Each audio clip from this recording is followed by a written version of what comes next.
Hi, everybody. I'm Amelia Scharf. I'm from the Empowered Health Project, and today I'm going to be talking to Elodie for our second patient story. Elodie, why don't you tell us a little bit about yourself? So, my name is Elodie Hekimian-brogan. I'm 18 years old, and I'm a cancer survivor, which is pretty fun. So, my entire life, I had stomach aches. I always thought, oh, I'm allergic to dairy, specifically vanilla ice cream.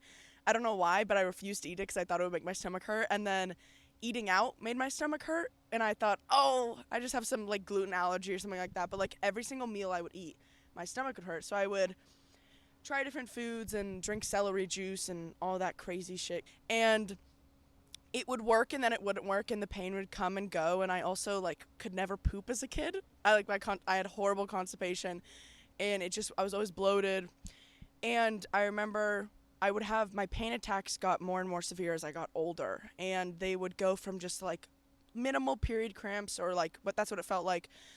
Before I got my period though, I would have pains on I thought, oh, it's leading up to my period, or oh, the ice cream and things like that. And so I would kind of ignore it. And then when I was 13, I had my worst one at the time, and it felt like someone stabbed me and was twisting the knife as I took each breath. And so it was very intense, and I immediately went to the emergency room, and then it went away. Once I got into the bed, it went away, and they were like, okay, you need to poop. You just need to poop, or you have a cyst, but we don't know. They did an ultrasound, said everything was fine. They gave me a bottle of laxatives and sent me home. And then I just kind of ignored it, continued to ignore it. There were so many things going on in my life where my family and I couldn't really prioritize my health. There were divorce and school and just and also I began to ignore my own pain because when every doctor tells you you're fine, why the hell wouldn't you think you're fine? Because they're the people you trust. And every single time I would go to the doctor, they would, they press on your stomach and see, does this hurt? Every single time I'd say yes. Every single checkup I'd say, yeah, that hurts. It feels like there's pressure. And they would just say, okay, and move on. And I always thought that was weird. I always was like, hey, and I've always had, I think the majority of my life I've had female doctors. And they would always say, and they just kind of ignored it. And I kind of ignored it because they did. And then my pain would get worse, and I went to a bunch of different doctors. They thought it had to do with my gut, and they thought there was an imbalance.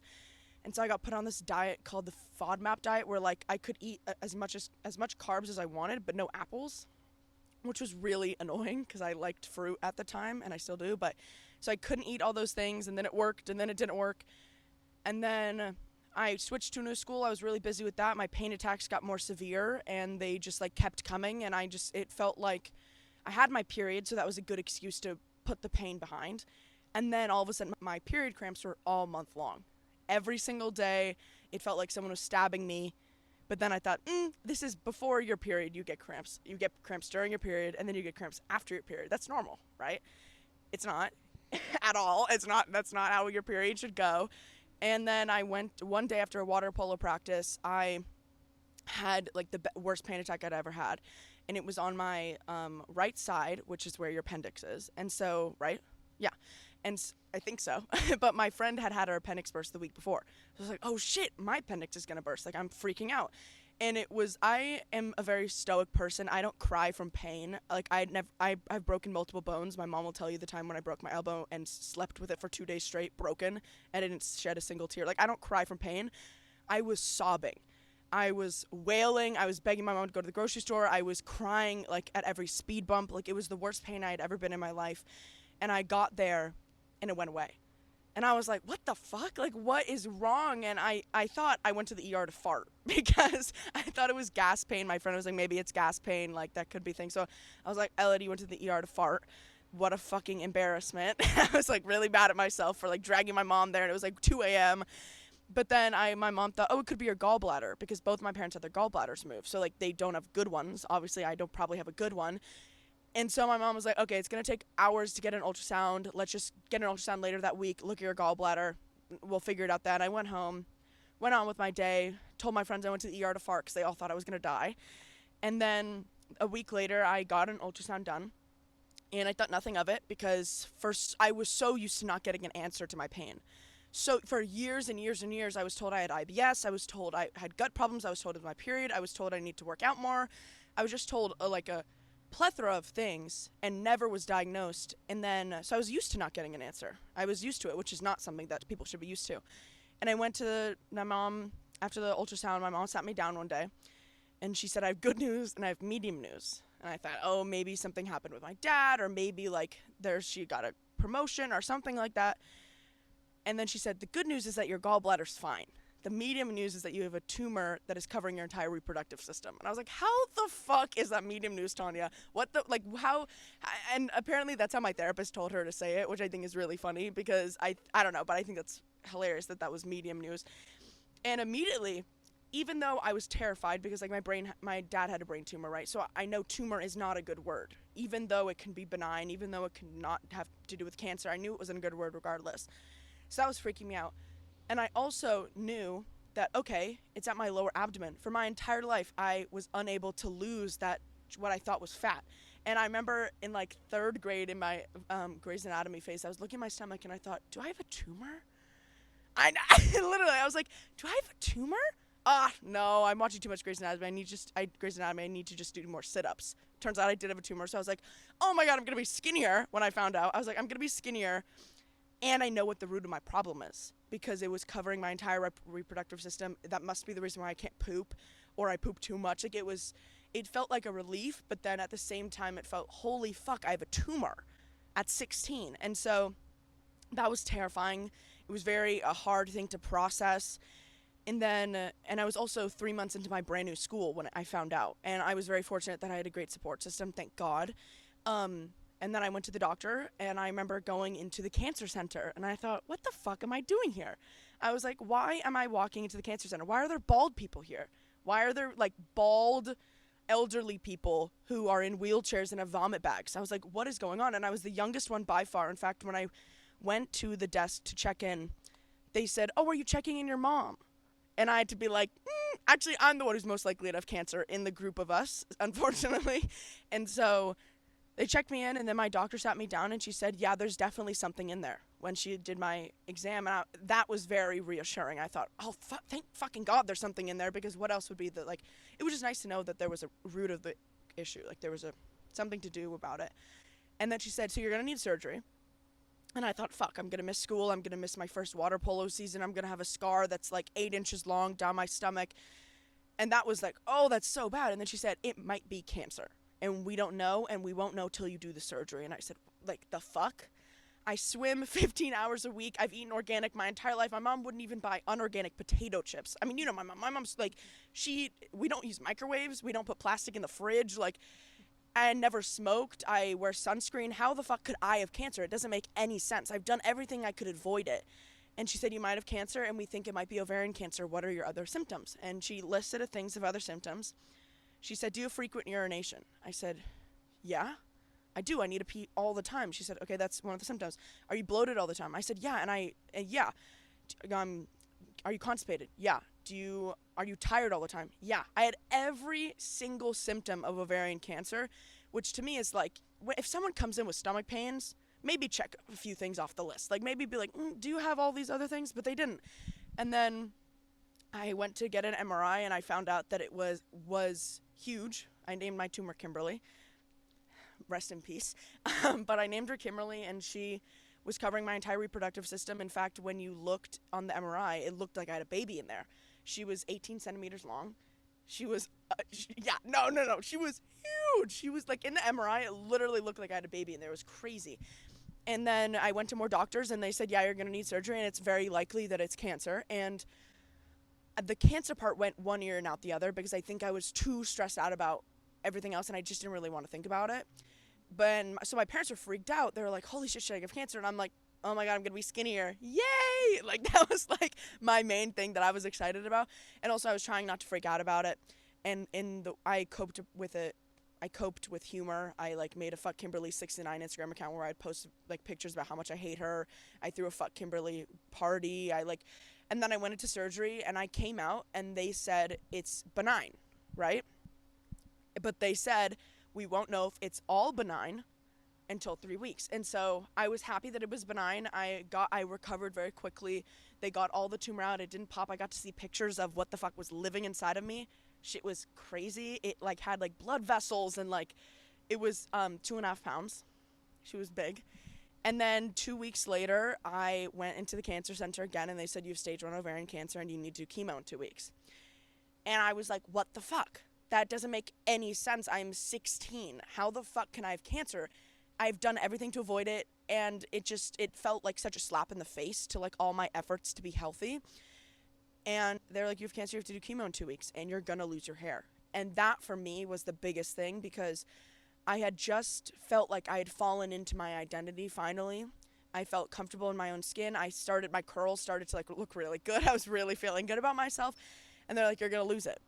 And that fucking sucked. And I was terrified of looking gay, because I had like my own internalized homophobia. I was terrified of looking different. I was at a new school. I just started getting attention from boys. I was like, oh my God, they're not gonna like me now because I'm gonna look like a lesbian. That was like my biggest concern. And then I did a medical trial to see if like I wouldn't need to do chemo. And so like for like 2 months, like they did blood tests, and then I didn't have to, and then like, but I ended up having to do chemo. And I did 3 rounds of chemo, and each round was 7 days in total, spread out over 3 weeks. So in total, I did 12 weeks of chemo, like with breaks and everything. And it was fucking hard. And I did it. I started chemo, and 2 weeks after I started chemo, quarantine hit. So I did chemo during COVID, the entire thing. And I lost my hair. I did cold caps. I still lost my hair, though. At the end, I had to buzz my hair, which I'm very thankful for, that I had to lose my hair, because it taught me so many things. But I did chemo, and then I was declared cancer-free May 2nd, I think, something like that, or May 7th, one of those two, and I've been cancer-free ever since, thank the Lord. And I still do my like 3-month checkups, and I still shit my pants every single time. I still freak out, and I think that's it. I basically, I had stage 1 ovarian cancer. Was a germ cell tumor, so it was born with me. So it grew with me my entire life, which is kind of fucked up, which I appreciate almost, because I'm like, okay, that one inorganic strawberry didn't fuck me up. Like, it's been with me. But it also makes it even more frustrating, because when I went to the ER when I was 13, they did an ultrasound, and that was when they just sent me home with Miralax, a laxative. And my mom was like, can we look at that old ultrasound to see, like, if it was there? And it was there. And they didn't catch it. And you can see it there, and you can see it's big enough where they could have removed it. And who knows, it could have not been cancerous by then, because the tumor was only 10% cancerous. And so that's annoying as hell, because if they just listened to the 13-year-old girl who said, like, hey, I have stomach aches all the time, I could have avoided all this shit, which, you know, I can't change anything, and I'm grateful that it happened to me in certain ways, and it's given me a purpose. But still, all of this could have been avoided, you know, which is frustrating, but I've let go of that. But yeah, that's my little story, I guess. Thank you so much for that. That's really amazing, but also sad. So I was just curious, why do you think that despite your efforts by going to doctors, going to hospitals, and kind of even expressing your pain, concerns, and symptoms, that you were ignored, and how did that make you feel? It definitely had to do with my age, because when a 13-year-old girl says, my stomach hurts, I mean, there's so many reasons that a girl's stomach can hurt, period.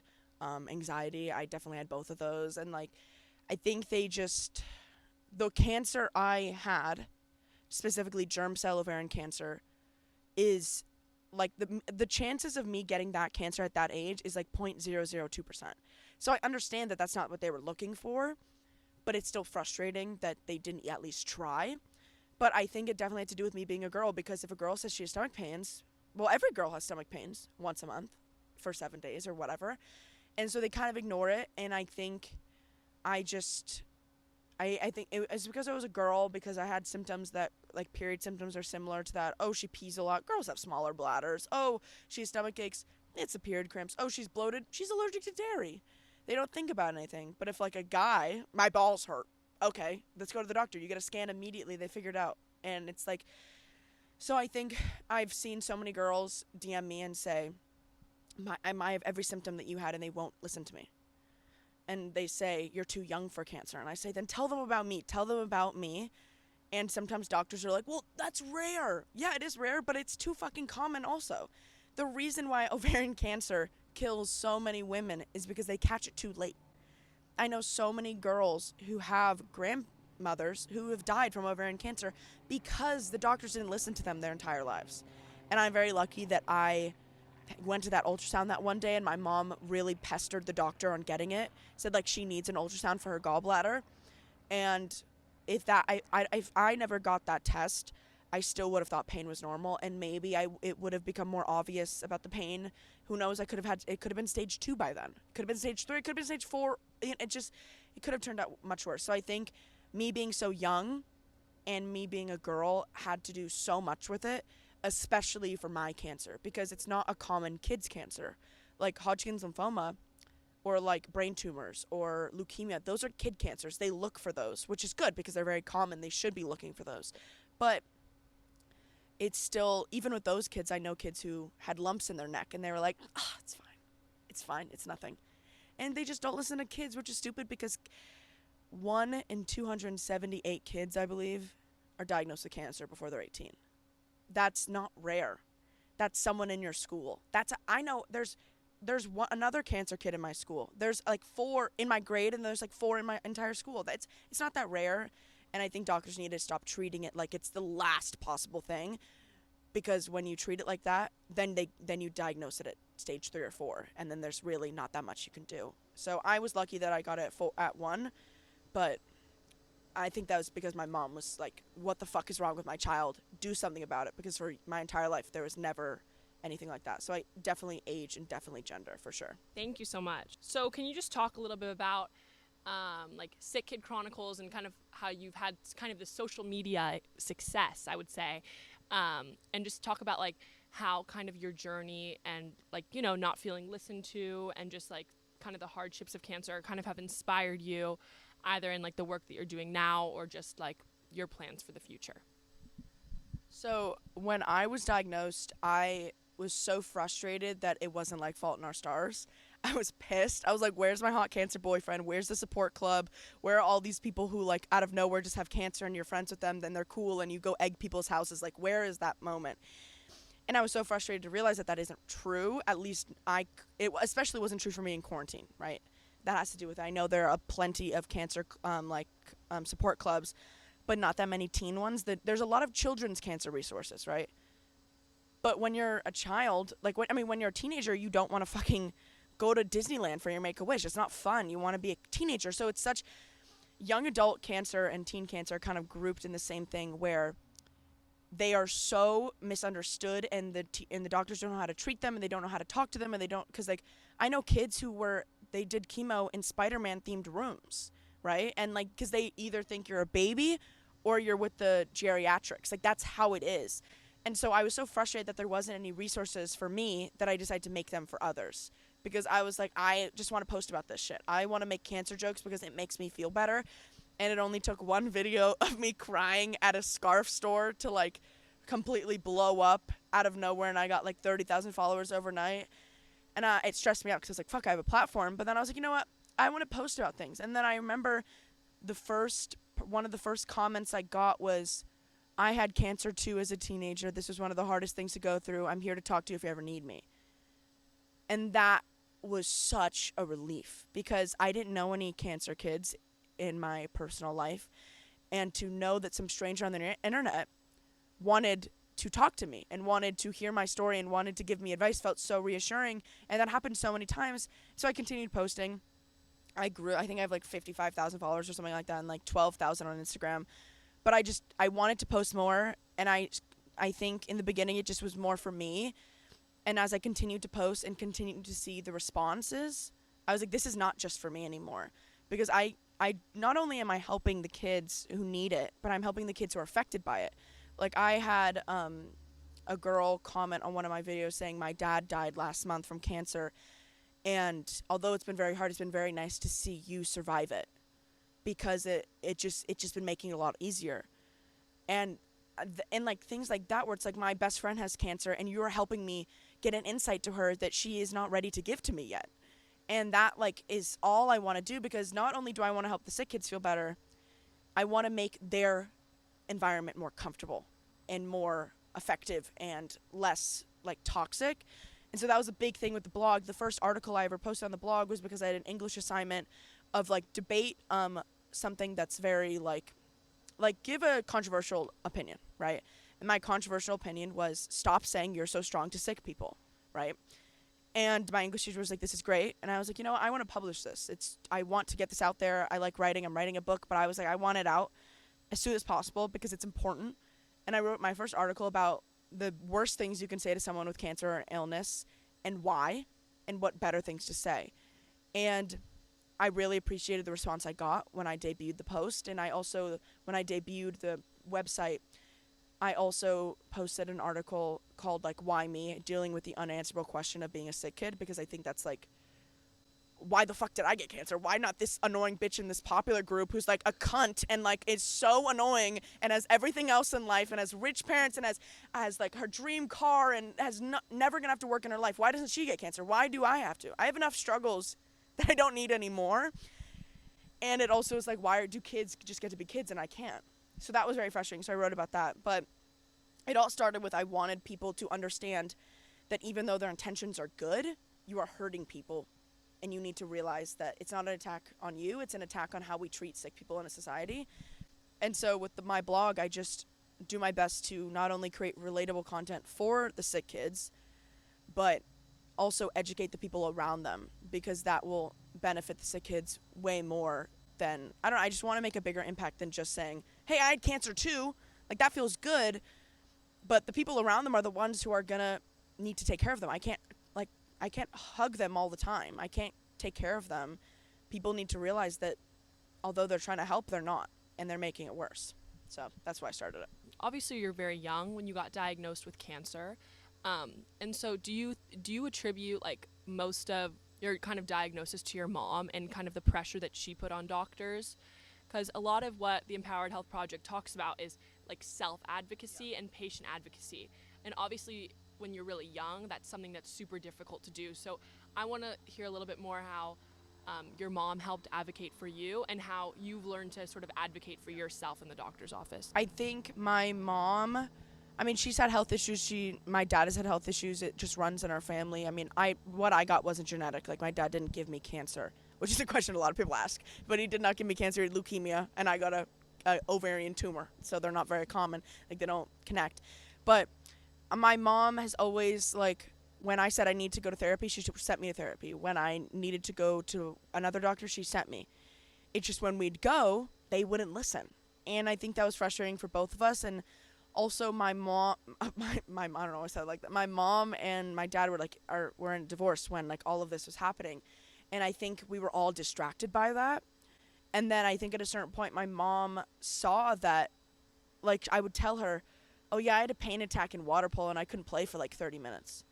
She was like, that's not normal. That's not a hunger cramp, especially if you eat and it doesn't go away. And I think I kept telling her, like, oh, today wasn't too bad. I only had one cramp. Like, that was a conversation we'd have on the daily. Like, how was the pain today? And I was like, oh, it wasn't too bad. I think it was my period. I think it was dairy. I ate ice cream today. I ate vanilla ice cream today. That's why my stomach hurts. And then I think at a certain point when we went at the ER, she knows my pain tolerance. And I think when she saw me cry like that, she knew there was something wrong. Because I didn't cry when I broke my elbow. I didn't cry when I came out of surgeries. I don't cry from pain. And when I was sobbing and, like, wailing and begging her, take me to the hospital, I need to go, I think she realized, okay, this is worse than we think it is, because my daughter doesn't react like this ever.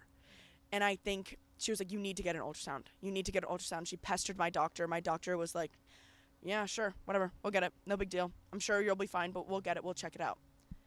And sure enough, it was a tumor. And so I think from that point, not only did I become more aware of listening to my body, my mom became more aware of it in me.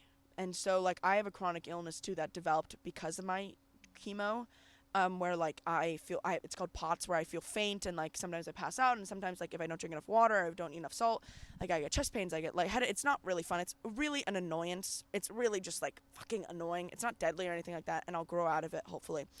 But with her, she's like, listen to your body. You didn't listen to it for the first, like, years, and that did not end well. If you don't feel well, sit down. If you have a pain, like, I remember I, like, was constipated for a little bit, And I think, or there was like some issue where like it was happening before I was diagnosed, and I kind of was ignoring it because I was like, oh, it could be something else. And my mom was like, Someone came to join. yeah, someone came to join. But my mom was just like, no, we're meeting with the doctor. You need to tell her, how long has this been going on? You need to start taking notes of how this was happening, blah, blah, blah. So I think the cancer really scared my mom and I for good reason. And I think now we are such advocates for self-advocacy because, I mean, it took 2 women to convince a doctor to get an ultrasound. And then it took 2, we'd go to this gastroenterologist, I think is the term.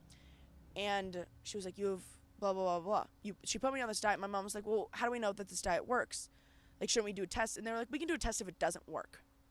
Which is bullshit. Why put me on a diet, change my entire lifestyle, if you're not going to test me beforehand to see if I actually need it? Because they would have ran a test and seen that my gut was perfectly fine.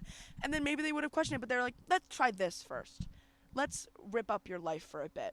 And so I think I've learned now to really advocate for myself and tell others to advocate for themselves, because it's really hard. Like, I had a friend who, she was having really bad stomach pains, and she went on birth control, and because she thought that would help, and then turns out she had a giant ovarian cyst, like 5 inches, right? And she was like, Elodie, I need your help. And I was like, what's wrong? She's like, my doctors aren't listening to me. They're not listening to me. I said, okay, well, you need to tell them that, like, you have these symptoms. You need to tell them that you're not too young for this, that you're, like, I always tell people, talk about me, because the fact that, doctors sometimes don't like hearing about other people. I get that, because it's, like, some people, like, are hypochondriacs and they don't, whatever. But, like, getting cancer 16's not that abnormal. It really isn't. So I think I just tell people, stand your ground, and if they don't listen, go to a different one, because that has happened to me so many times. I've had so many bad doctors, and thankfully I've had great ones as well. I've also had really creepy doctors. Like, this one doctor tried to stick his finger up my asshole. Yeah, so basically, man, this is a funny story. And that's another thing. It's just, like, they're gross male doctors. They're fucking pervs in the medical industry who, like, just, like, want to take advantage of young girls. And so I had already set my surgery date. My doctor already said that you don't need to do any exams because we're going to go into surgery and figure it out, and it'll be fine, right? That's what my surgeon, who was also my oncologist, said. That's what she said. And so we went to this other hospital and this other doctor, and there was an exam thing, and I'd never been to the gynecologist, right? I had never done a pelvic exam or anything like that, because my doctor said, you don't need to. We can see it on the MRI. It's clear enough. We don't need to. And there's this exam table set up, and he was asking me all these questions. He said, I think I would like to do a rectal exam. And I was the most uncomfortable I've ever been. I was sitting next to my parents, my mom, my dad, and I was like, why? He said, well, in surgery, they'll find out if your tumor is attached to your rectal wall or something like that. But we can also figure it out now. I said, would that change the course of the surgery? He said, no. And he said, but I still would like to do it.